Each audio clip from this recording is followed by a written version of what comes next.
My wife claimed she was helping my sister-in-law with her studies, but she was actually going with her to spend time at my own brother's apartment. I told myself Sarah was getting boring. That's how it started, with that poisonous little thought worming through my brain every time she talked about her nursing rotation schedules or fell asleep at 9 p.m. after another 12-hour shift. 7 years of marriage, and I convinced myself that her exhaustion was neglect, that her dedication to saving lives was somehow a personal on our relationship. The woman who once stayed up until 3 a.m. talking about our dreams was now too tired for date nights, and instead of seeing a healthcare hero pushed to her limits during staffing shortages, I saw someone who didn't prioritize me anymore. The first time I downloaded Tinder, I told myself I was just looking. Just window shopping. Just reminding myself I still had market value. Sarah was at the hospital pulling another double because 2 nurses called in sick, and I was swiping through profiles like I was scrolling Instagram. No harm in looking, right? Wrong. So catastrophically wrong that I'm writing this from my brother's guest room at 2 a.m. because I can't sleep in the bed I bought after Sarah kept the house. Her name was Melissa, and she was everything Sarah wasn't anymore. Available. Energetic. 26 with no responsibilities beyond her marketing job and gym schedule. She laughed at my jokes like they were actually funny, not with the tired smile Sarah gave me when she was trying to be supportive despite running on 3 hours of sleep. When Melissa texted me "You up?" at midnight, she wasn't asking me to pick up Pedialyte for a sick kid or drive to the hospital because her car wouldn't start. She was asking if I wanted to grab drinks. I met her the first time on a Tuesday. Sarah had told me she was helping my sister-in-law Emma study for her real estate license exam. Emma was staying with my brother Mike, and Sarah said she'd been going over there twice a week to help with practice tests and flashcards. I actually felt proud of my wife for taking time out of her insane schedule to help family. That pride makes me want to now. The bar was dark enough that I could pretend I wasn't there. Like if the lighting was dim enough, it wasn't really happening. Melissa wore this red dress that made every man in the place turn his head, and she chose me.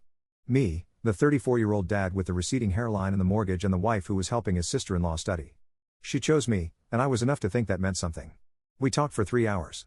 She hung on every word about my job in software development like it was fascinating instead of mind-numbing. She asked about my hobbies like I still had hobbies beyond watching Netflix and pretending to work out. She made me feel like the man I was at 25, before the responsibilities and the routine and the slow fade into domestic invisibility. When she kissed me in the parking lot, I kissed back. Not because I didn't love Sarah, but because I wanted to feel wanted. Because I wanted someone to choose me when they had other options, not because we shared a mortgage and 2 kids. That's what I told myself, anyway. The truth was simpler and uglier. I was a selfish who thought I deserved more than I had. The affair lasted 4 months. 4 months of Tuesday and Thursday client dinners and Saturday golf games that ended at Melissa's apartment. 4 months of deleting texts and clearing browser history and keeping a change of clothes in my car. 4 months of coming home to Sarah's exhausted smile and our kids' bedtime stories and feeling like I was living 2 completely different lives. I got sloppy because cheaters always get sloppy. Or maybe I wanted to get caught. Maybe the guilt was eating me alive and I needed the explosion to end it. Either way, I forgot to delete one text thread. One single conversation where Melissa sent photos from our weekend conference in Miami. The conference Sarah had encouraged me to attend because she thought networking would help my career. She'd even taken extra shifts to cover the bills while I was gone. Sarah found the photos on a Sunday morning. I was making pancakes with our daughter Lucy when I heard this sound from upstairs. Not a scream. Not crying. Something worse. This low, wounded animal sound that I'll hear in my nightmares forever. Lucy asked if Mommy was okay, and I told her yes while my stomach turned to ice. Sarah came downstairs holding my phone. Her face was completely blank, which was somehow more terrifying than rage. She looked at me, then at our kids eating breakfast, then back at me. "We need to talk," she said, her voice steady as a flat line. "Kids, go watch cartoons in the living room." Our son James, 8 years old and too smart for his own good, looked between us. "Are you and Daddy getting divorced?" he asked, and the fact that his first instinct was divorce tells you everything about what our home had become. Sarah's composure cracked for just a second, this flash of pure pain across her face, before she smiled at him. "Go watch cartoons, baby. Everything's fine." Everything was not fine. Everything would never be fine again. Sarah waited until the kids were out of earshot before she spoke. 4 months, she said. Not a question. She'd read enough to piece together the timeline. 4 months of lying to my face. 4 months of me picking up extra shifts so you could afford your girlfriend.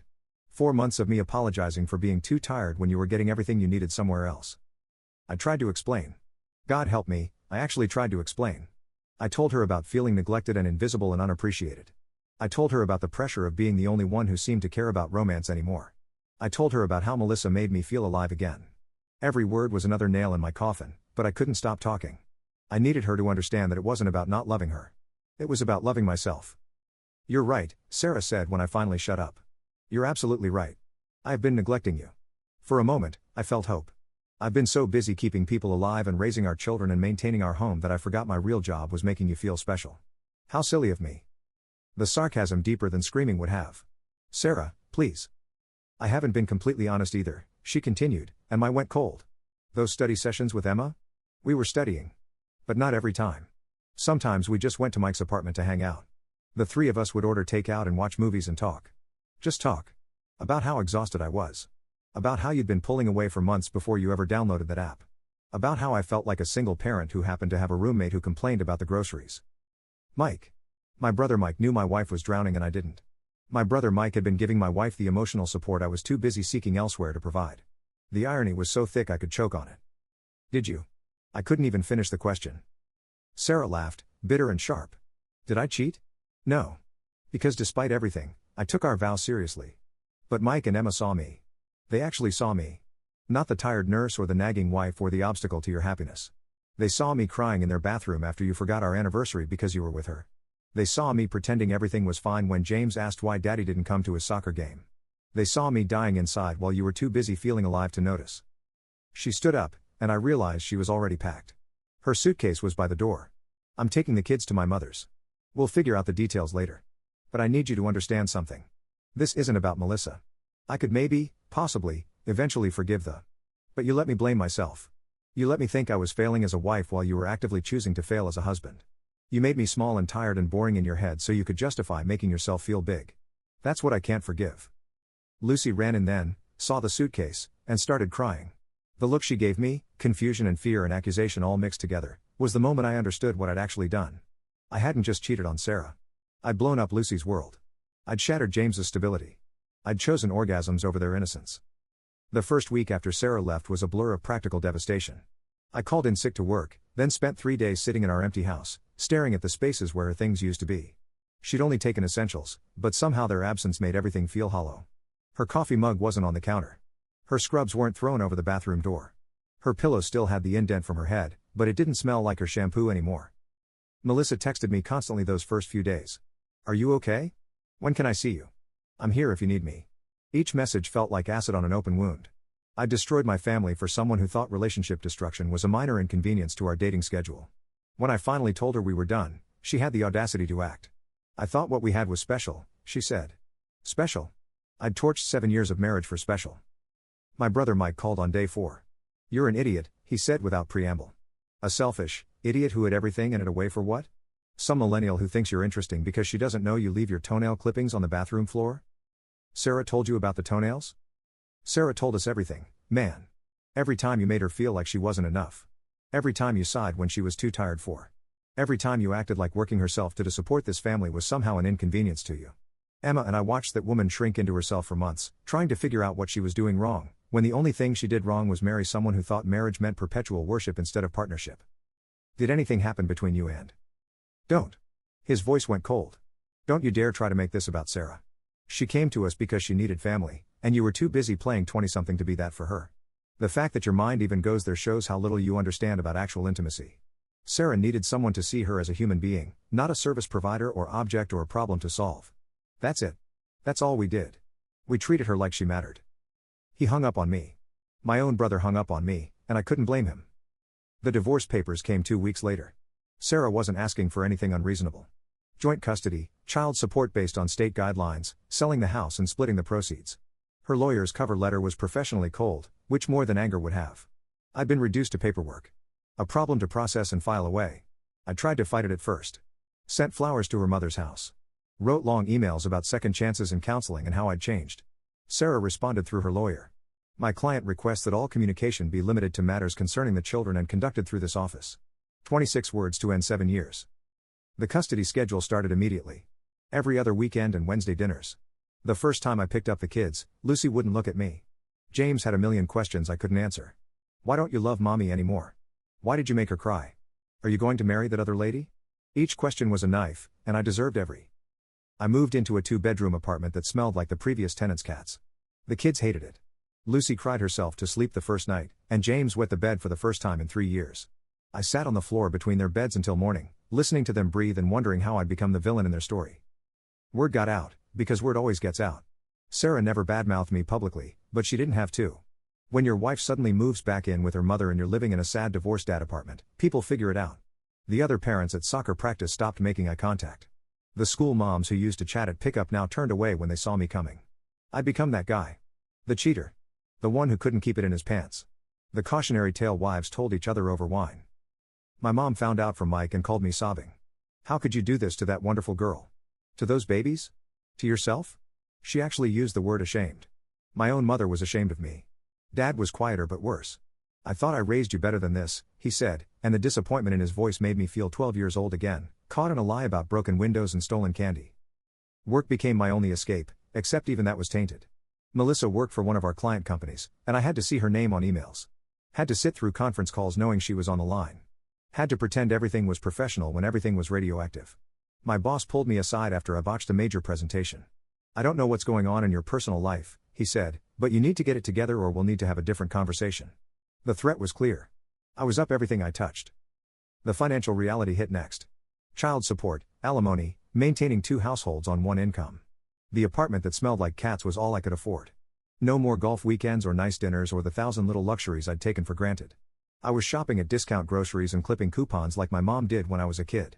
Melissa had loved that I could take her to nice places, pay for everything without checking my bank balance. Wonder if she would have been as interested in the guy buying generic cereal and driving a 10-year-old Honda.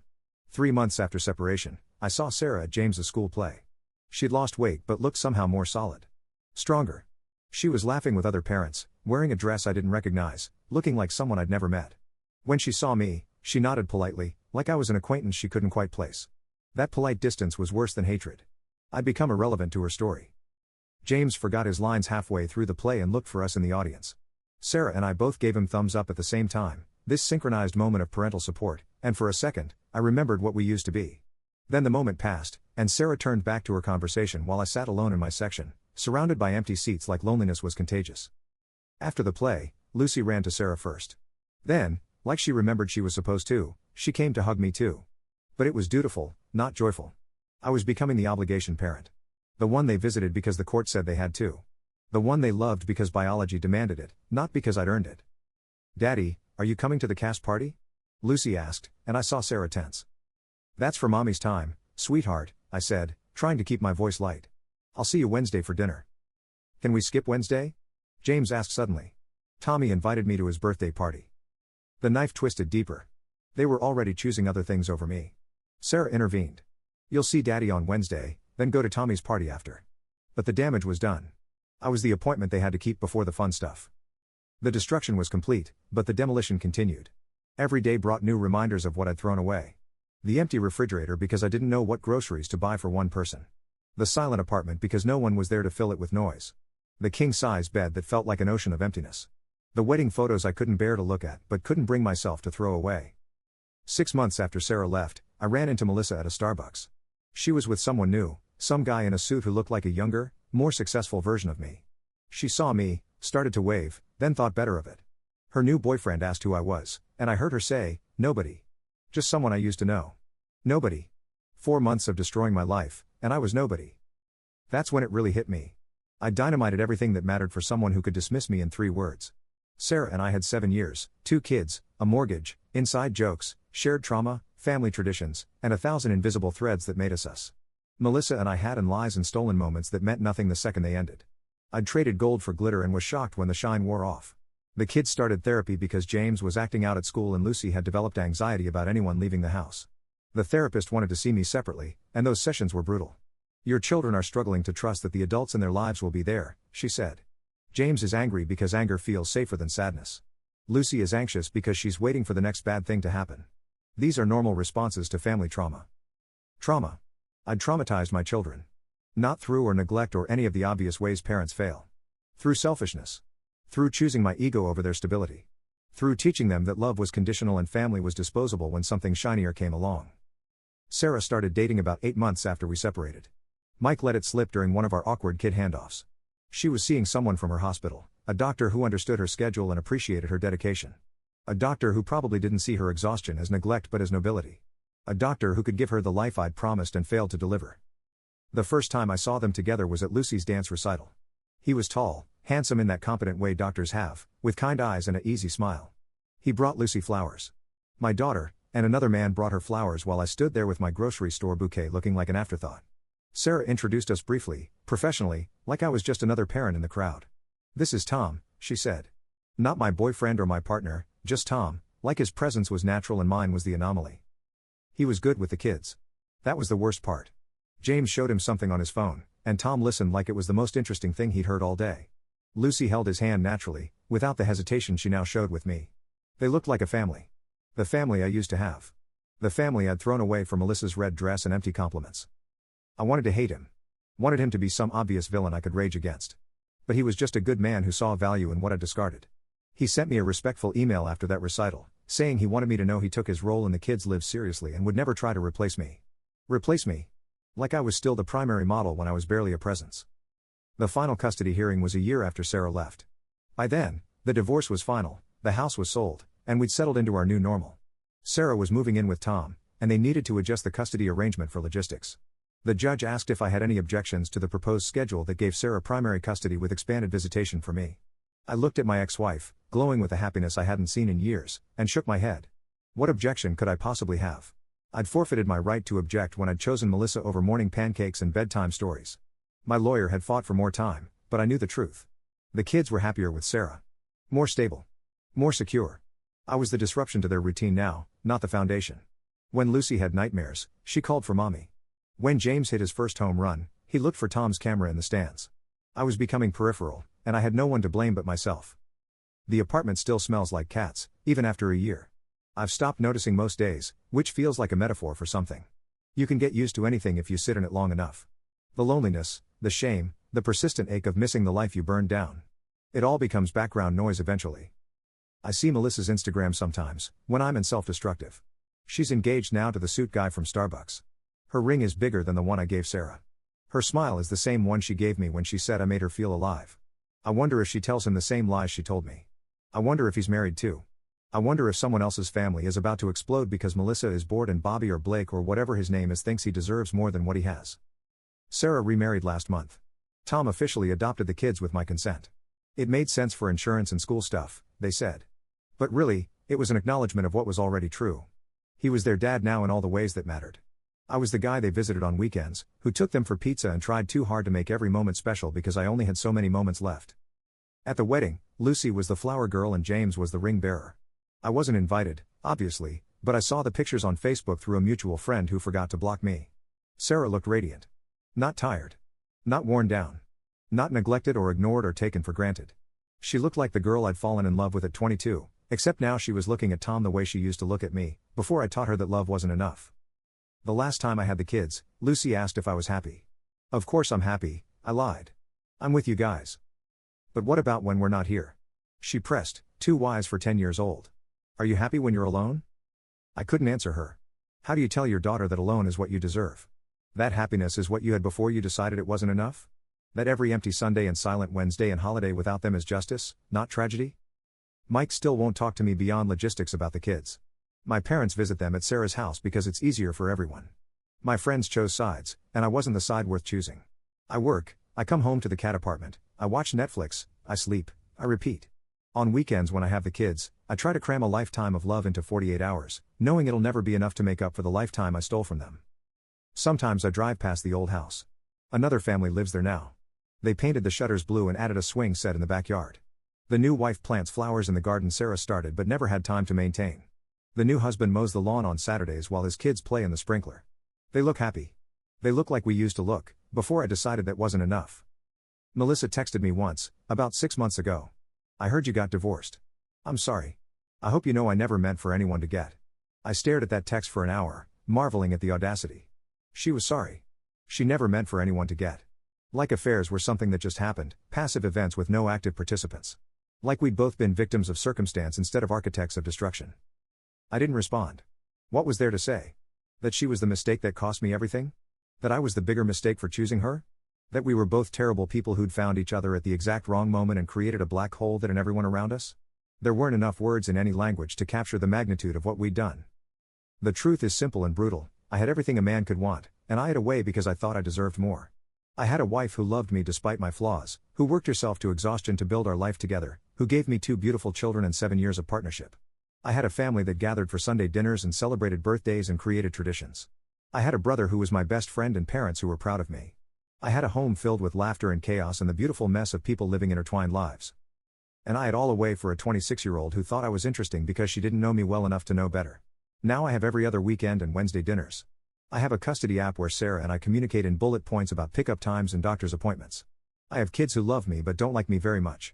I have an apartment that smells like someone else's pets and a bed that's too big for one person. I have a bank account that's always almost empty and a future that looks exactly like today, forever. The last time I saw Sarah, she was dropping the kids off for my weekend. Tom waited in the car while she walked them to my door. For just a moment, when she handed me Lucy's overnight bag, our fingers touched. She backed like I'd burned her, and the look on her face wasn't anger or even disgust. It was nothing. I was nothing to her. Just an inconvenient detail in her otherwise happy life. They have homework, she said, already walking away. Lucy's science project is due Monday, and James has a spelling test. Don't let them stay up too late. Sarah, I called after her, not even knowing what I wanted to say. She stopped but didn't turn around. Don't, she said quietly. Just don't. Then she got in the car with her husband and drove away to their life, leaving me standing in the doorway of my consequence, holding our children's bags and wondering how I'd ever convinced myself that what I had wasn't enough. I destroyed my family for 4 months of feeling special, and now I'll spend the rest of my life being nobody at all.